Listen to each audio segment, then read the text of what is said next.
after the wrong guy. All right, we ready? All right, boys, the final go-round for Easter at First. I bet you thought you were done with us. Easter's past. But no, we've got one more that we want to walk through together. And it is really like, how do we live in light of the resurrection? How should we now then live? Before we get there, Easter's past. It was this past weekend.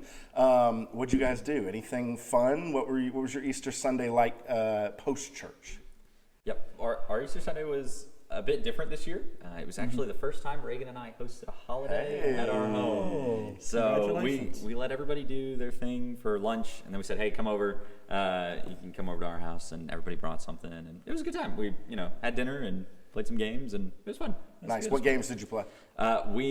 Reagan bought me this Survivor card game. Okay. And we played that as a whole family. That sounds like fun. It was a bit dangerous to play as a whole family because when you think your one family member is going to vote for your brother, and then you figure out they actually were all teaming up to vote for you, and then you get voted off the island.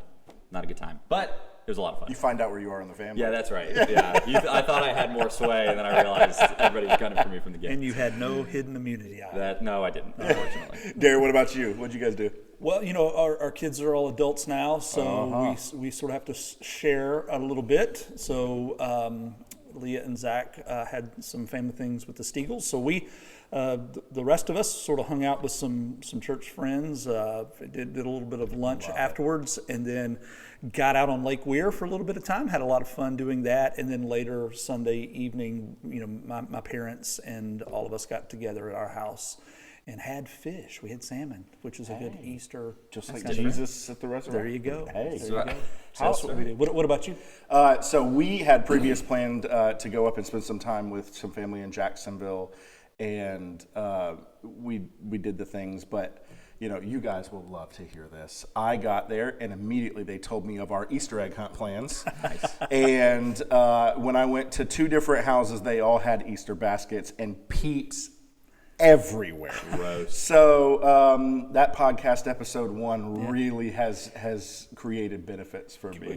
Can we at least acknowledge the divisiveness? Oh my gosh, that exists over peeps. I mean, is it peeps, or is it Jesus saying, "Deny yourself, follow me, deny yourself, and pick up your own cross"? It is like the same thing. Yeah, that's right. I had so many people text me pictures. They were like, "I just ate peeps, and these were delicious." I was like, "That's fine for you. I just think they're terrible." Dude, we're still getting texts of "Hey, great podcast. I love peeps," and I'm just like, It's pagans. "We love y'all, but I'm with him." All right, so let's talk about Easter a little bit, because I know because we've talked, this Easter felt different. Yeah, sure. So how did Easter hit you guys this year, and kind of what surrounded that? This one was particularly sweet. Yeah. I had one of those, reflect to the past and remember moments. I told you a few episodes back about my experience as a child walking forward, with my new, so I had a new sport coat for this Sunday. And so Sunday morning, I tried it on. It all fit, but I tried it on, and then I almost walked out without taking the stickers off, the little tags off. I did take care of that, but that's why I had sort of a little bit of a moment. But the whole day was special. There was an anticipation that I had for this particular Easter. Christmas used to be the big, and cannot wait for Christmas Day, something we sort of were raised with. I think for the first time, I had a level of anticipation for this Easter worship that didn't even compare to the expectations that I've had in the past when it comes to Christmas. It was just a special, special day. Yeah. And so much so, I was so anticipating it, I kid you not, I woke up at 2:30 on Easter morning. Wow. I was not planning on getting up that early, and I guess woke up, and I was anxious for the day, excited for the day. This is great. That's awesome. Great, wonderful experience. Did you go back to sleep? I took a nap. At 2:30 a.m.? No. I tried to get back to sleep, and I'd hoped to have been up and out of the house as early as 7. I didn't do that. I actually decided, once the sun came up, got a little doze, little sleepy, and I took about an hour nap and then rushed to get up here a few minutes after 8 on Sunday I'm morning. not gonna lie, I'm pretty sure I went to bed around 2:30. That's Yeah. So yeah, It was all good. It was a great day. I love it. I love it. What about you, Trav? How did Easter hit you? I think one of the things that was really sweet this year was just partly, in our own experience, but then also witnessing this in other people. I really appreciated just the hyper intentionality around like each of the elements of what we were doing. Like you walk into Holy Thursday and, we're thinking about communion and we're thinking about what's happening as we're kind of approaching and walking through Holy Week. And I don't know, I was just incredibly focused on, okay, this is what we're about to do when we take communion. Yeah. And there's a tremendous amount of significance in that. And then you get to Good Friday and we're thinking, really specifically about what it is that Christ accomplished on the cross. And you could just tell there was an immense amount of focus. I mean, I was getting phone calls from church members asking me, they're reading their Bibles together, studying a lot of the different things that we're talking about, asking questions like, hey, well, how can we think about this? How can we think about what was happening when Jesus has this Last Supper with the disciples? And I was incredibly encouraged to hear people in the conversations people were having. But then also as we were approaching each event, just doing so with, I think, an added level of intentionality and focus. That just made for, I think, a really sweet, contemplative week together. Yeah, it's good. One of the things I love about being like a pastor and a Bible teacher and a preacher is you're in the Word all the time, and it's just, if you, listen, you can't approach that and be cold as ice. Yeah. Right. But if you approach all of those things devotionally, it's just like constantly filling you up. Yeah. One of the blessings of this has been that I felt like my tank went into Easter so overfilled that it was like an explosion of satisfaction in my spirit for Christ. And I was so ready and anticipatory. And it just, also seeing the community that this kind of created, Right. We didn't know how people were going to respond to this. And honestly, like, I've been really encouraged by how you guys have responded. And you talk about questions, man, I've gotten more questions about that Saturday episode about the spirit world. But I love that. And then when we came in, it was like, man, we knew what was coming. Yeah. And it was just a really sweet experience. So let's talk about that. As we think in light of the resurrection, one of the dangers, Easter is not about Easter. Easter is about every day after the resurrection, Right, and into eternity. And so one of the dangers is that we're like, all right, Easter's done. That's not the reality. Yeah. We are to live the resurrection life every day. Right. After Easter. Right. And so when we think about the resurrection life, I think it'd be helpful for us to kind of just discuss how do we live that resurrection life? How do we live, not leading up to Easter, but how do we live in light of Easter? And I think a helpful thing here, just to get us started, would be 2 Corinthians 5, verse 17. Paul says this. He says, if anyone is in Christ, he is a new creation. So there's resurrection language. The old has passed away, and behold, the new has come. Here's the reality of that verse in all of our lives. As we think, okay, regeneration, salvation, we're saved, we're Christians now. But when you really focus in the microscope on that, you're talking about, I'm a new man. Like, I'm a new male. Yeah. Right. I'm a new husband. My wife is a new wife the moment that she believed. If you have a family of believers, like your whole family, believers, that's a new family. I have, as a new creation, I have a new mind. Yeah. I have a new heart. Yeah. I have a new spirit. I have a new rubric by which I interpret the world. Everything about me, because Christ overcame the grave, and he has given that power to me to resurrect my spirit, I'm now new in every area, and I now am to live that out. What does it not look like to live like a man prior to the resurrection? What does it look like to be a man who is living in light of the resurrection? What does it look like to lead my home in light of the resurrection? What does it look like to control my tongue in light of the resurrection? What is it? And so really, this changes everything about our identities. Everything changes from relationships to behaviors to motivations to desires, all because Christ rose from the grave. Yeah. That's so good. And I think, that gets really, really practical too. Like you think even in terms of, going to work or, interacting with your kids or how you, think about, okay, how am I, we used to say this all the time. This is such a good line. I love this. What separates the men from the boys is free time. Yep. Like how do you leverage your time, right? That's what separates men from boys. That's what separates men who are living in light of the resurrection from, those who are, just kind of coasting in a sense, right? Yeah. And so I would say let's get after it. The resurrection gives us a new sort of energy to pursue those things too. I think when you, and Darren, I want to hear what you have to say on this, but in terms of that idea, what I see Satan doing the most is he wants to make people busy or lazy. Yeah, that's right. And then you think well, that's everybody. You're busy or lazy. Yes, he wants to make you busy or lazy as long as you're not focused. Right. As long as you're not intentional with what you're doing. And the idea of the resurrection is we have a new bullseye. We have a new identity, and we have a new bullseye that we're living towards, and we are to redeem our moment for the glory of Christ. Right. And I think it's important to see that we're not talking about the resurrection and the new life as two separate events, but that one is preceding the other. That's right. That our new life is an overflow of the resurrection. Yeah, that's right. That's why we refer to it as the resurrected life. I find it interesting that Paul, in that long treatise in the 15th chapter of 1 Corinthians, it's all about the resurrection, that he concludes it in a particular way.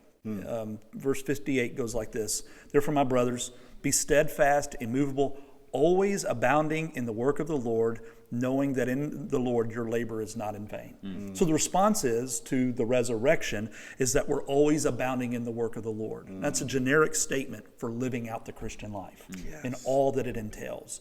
And so the resurrection is not something we show up once a year to celebrate on Easter.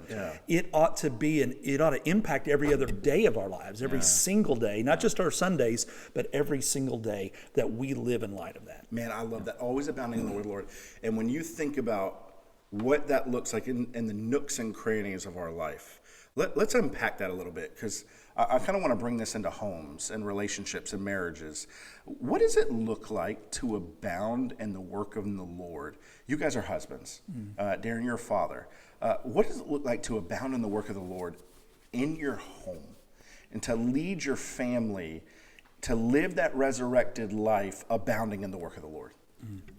Go ahead. Yeah, I think Ephesians 5 here is a helpful model, right? Paul here relates the relation between husbands and wives to that of Christ in the church, right? And I think one of the first things we see in that is a posture of sacrifice. That husbands lay themselves down for their wives. I was just talking to somebody the other day, and we were talking about I'd really like to go do this thing, but my wife needs. She needs me to, whatever it may be. I need to do this to take care of our home, or I just really want to spend time with my wife. That's really good. And so I'm going to give up this thing I really, really want to do, even though I really want to do it. And it's good. And there's nothing, wrong. Like, I want to go work out, or I want to go spend time with one of my friends, right? That may be really great. But as men, as husbands, we have an opportunity to lay ourselves down for our wives in the same way that Christ has done that for us. Yeah. And sometimes that's really challenging, but I think that's one of those ways that we can do that, is just sacrificing ourselves. Yeah, and there's an example in that, right? That you're showing. You've seen that example has been given to you, Ephesians 5 would say, and now we set that example, and hopefully it trickles down throughout the home. Darren, what about you? Well, I think you're speaking to this to some degree, and that it's about the resurrection ought to reprioritize everything in your life. The first half of Colossians chapter 3 really speaks to that. I'll read verse 1. "If then you've been raised with Christ, seek the things that are above." Yeah, that's good. And then it proceeds to begin to tell us about how do you do that.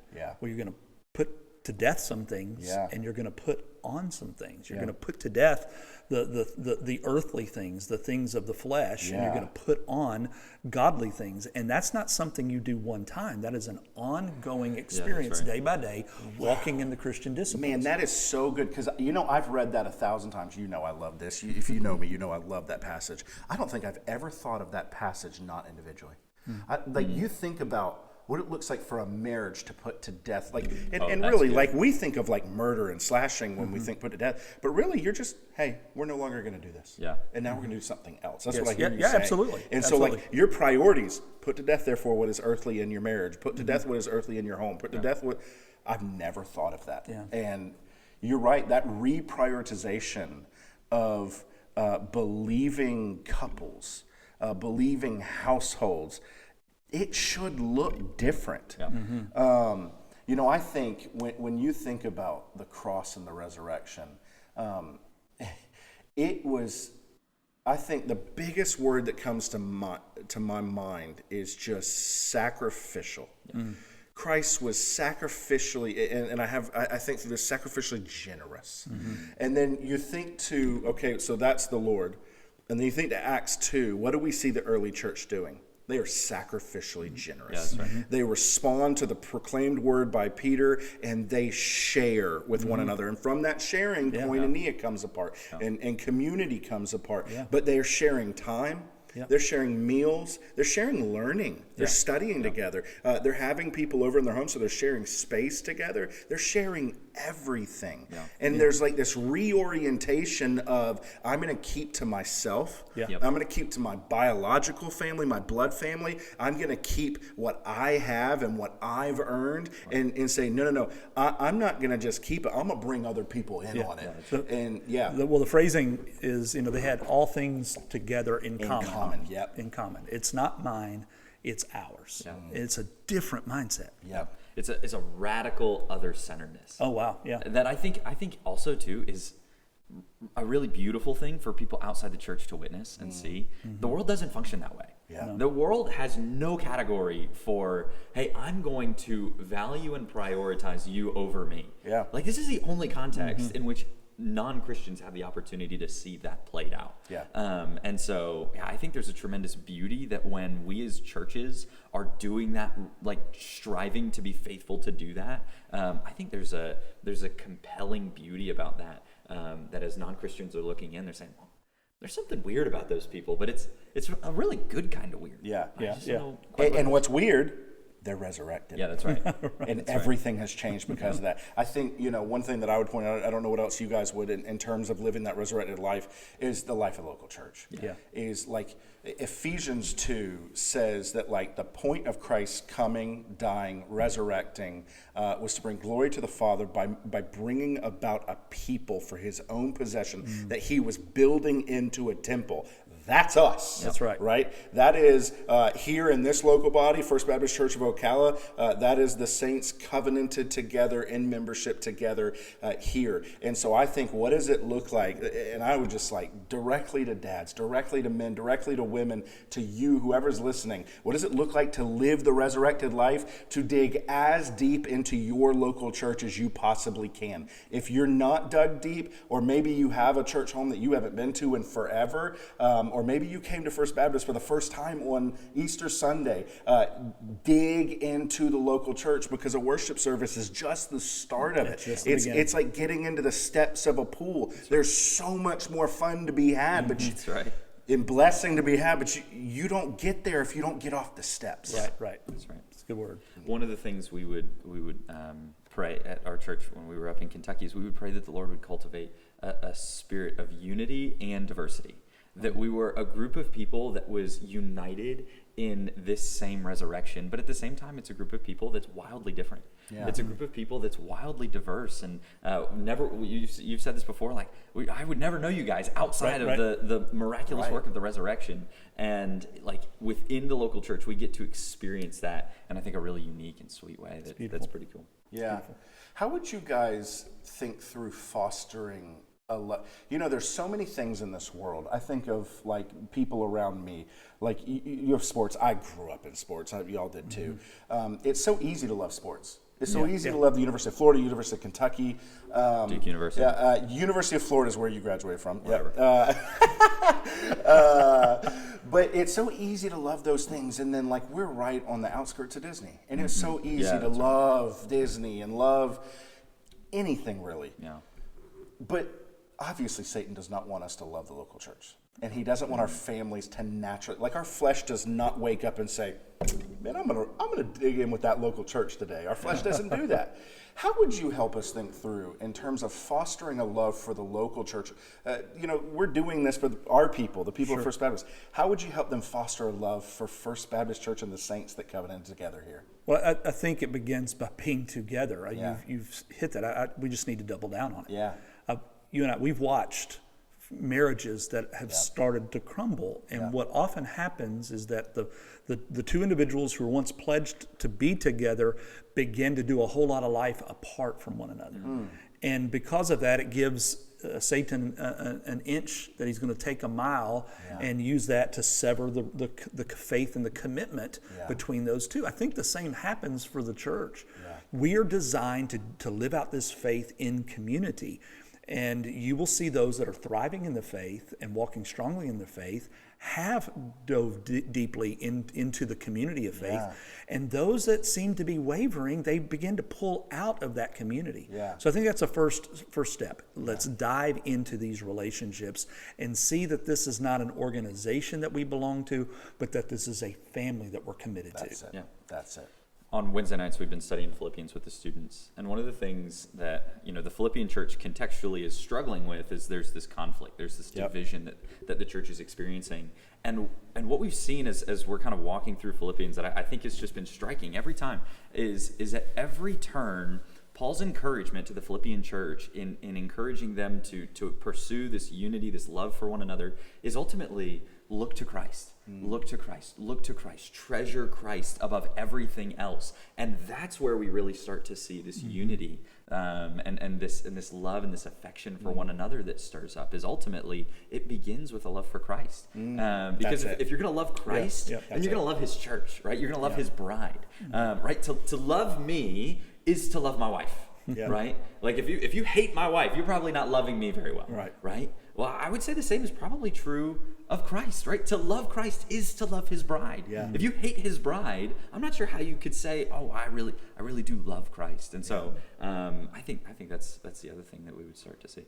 Yeah, and I think in terms of moms and dads and anybody, especially you talk about the younger generation, where it's just so unnatural. If you don't love the church, I don't want to be too firm here, but I would definitely check the temperature of your spirit in your love for Christ. And if you want to foster a love for the bride of Christ, like you're talking about, then foster a love for Christ in your home. Because when you walk it, here's the thing at the end of the day, the church is going to let you down. Yeah, that's right. It's broken people. We're going to sing songs.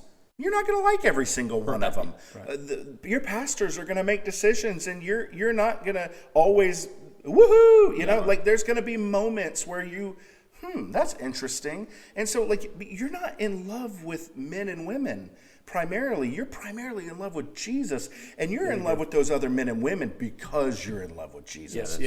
So fostering that affection for Jesus fosters the affection for the local church. And so I would say as husbands and wives and moms and dads and just individuals, foster an affection for Jesus, and I think you will see your temperature for the local church skyrocket. Amen. Skyrocket. So I want to, as we start to land the plane, I want to ask you guys a question in terms of like wrapping all of this up. Before we do that, I think there's something important we should do.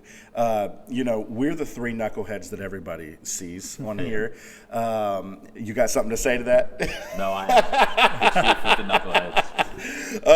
And so people see us, and we just want to take a moment before landing this plane, that there are so many more people that go into the thinking about it, like the planning and dreaming of it, the visioning of it, but also the execution.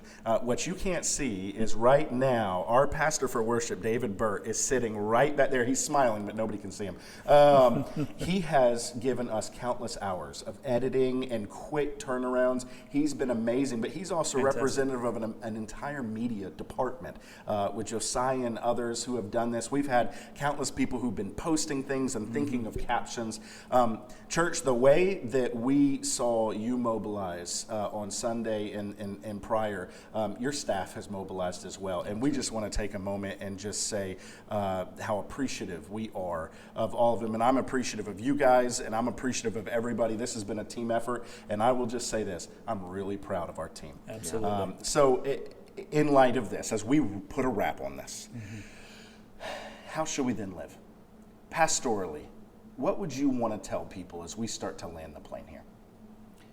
I think one of the things that this podcast has sparked that's just been really, really sweet is it seems to have just catalyzed conversations that are going beyond the scope of Sunday morning, Wednesday night, in terms of just thinking about what does the Bible have to say about this thing. It's been so sweet for me to hear those conversations, to see people having those conversations, to see families coming and saying, hey, we've been encouraged by the conversations that we're having about these different topics that we've discussed. And I would just encourage people, I think for us, that is a good and healthy rhythm that I think is good for us in the Christian life. Is to be talking about those things. When you go home, when you go to lunch on a Sunday morning, right? Everybody talks about where we're going to lunch. When you get there, what are you talking about? Right. Right? What are the things that are on your mind? What are the things that you're spending your time discussing? You talk about being lazy and being busy, right? And sometimes we can be so busy. We're around other people all the time. And I would just encourage you, use those moments to go foster really, really intentional conversation. That's good. Ask people, how are you living in light of the resurrection? We're talking about what that looks like. Ask each other what that looks like in everyday life. I think those are the kinds of conversations I'm hearing people having, and I would say, church, keep it up. Listen, that's good work. This is for another podcast. You can be lazy in your busyness. Yeah, that's right. Oh, that's right. And God calls us to intentionality. Darren, what about you? What would you share? Well, I don't want to deliver too much of my sermon that's coming up on Sunday as we ask another question. Do you believe in the mission? But we are going to see what happened immediately following the ascension of Jesus and the command that the Lord gave upon them to be witnesses of what they had seen, but also that drew them together in community. We'll take a look at that. But I do think that our church is already beginning to see this. Mentioned the many people that have participated. We've had a lot of lay folks that have jumped right in our social media and have talked about these topics that we've been doing. They've been sharing the podcast. They've been inviting people. And it's wonderful news. We know that on Easter Sunday, we had the greatest attendance than we've had since about 2015 on an Easter Sunday. And I give that in part to our people being witnesses. That's being right. witnesses to the resurrection. They didn't see it with their eyes, but they're bearing witness of what those first-hand account witnesses gave, and we need that. We need to explore that. We need to live that out. We will come to worship this coming Sunday. We'll wrap up this little series on Do You Believe? And then following that, we're going to take some of these topics that sort of emerged in our podcast, and we're going to talk about what's next for a person when you breathe your last. What is it going to be like in the seconds following your death and you breathe your last and you've stepped into eternity? And we'll walk through that for about 5 weeks. So how shall we then live? Let's live as those who know that the resurrection is real and testify to that and live it out with this bold assurance that victory has already been won. And let's live it out right now. Life can be yours. Absolutely. That's right. They don't know that if somebody doesn't tell them. That's right. Amen. So I put down here is very similar. Is how do we now live? We live together. We do it together. One of the shocking things to me about Christian circles, and I'm thinking a lot about this lately in terms of adults. As like high schoolers, middle schoolers, college students, young professionals, they can be really good at this because, don't hate me, boys. It's just kind of sense of we screw up all the time. Who cares if we tell each other? Adults, it's kind of like, you're a little more buttoned up, and it's your marriage doesn't have those flaws that other people's do, and we don't. It's kind of shocking to me how little Christians talk to one another about the Christian life. We talk about the Bible, and we do Bible studies, and we'll even talk about theology, but how little I hear, and even me myself, of how little we talk about, like, hey, as a husband, how are you thinking through this? Yeah, that's right. Hey, as a dad, what are you doing? Right. Hey, dude, I'm just kind of lacking motivation here. Have you ever hit this before? Where did you find motivation when everything just kind of fell flat? We don't, as Christians, we don't want to admit those things, and so we don't really talk about them a lot. But the point of the resurrection is we were all broken. We were all lost and didn't have a way forward, and we needed outside help to come save us, and he has. That's right. And now he's won us to each other, and we are, with the power of the Holy Spirit behind us, we are those who help each other get to the end by his power. Yeah, and so I would just say, do it together. So, meaning, jump into whatever Bible study you can at your local church. Open your Bible, don't do it alone. Read a book, ask somebody else to read it with you. Have conversations. Ask somebody what they're learning. Ask them, hey, what sin are you trying to kill right now? I'm just interested. I've been thinking about this. And you're probably going to have to take the first step, because that's just the way the world goes. But when you do, what I have found out, you take the first step, they'll want to take 5. Yeah, that's right. Yeah. And it just takes, we have that saying, vulnerability breeds vulnerability. If you will be vulnerable, you will be shocked at how much people will just open up and want to do it with you. And so what I would say is do it together. Dig into the local church, that body of resurrected believers living for the glory of the resurrected Christ. And all glory be to him. Christ be with you. Amen.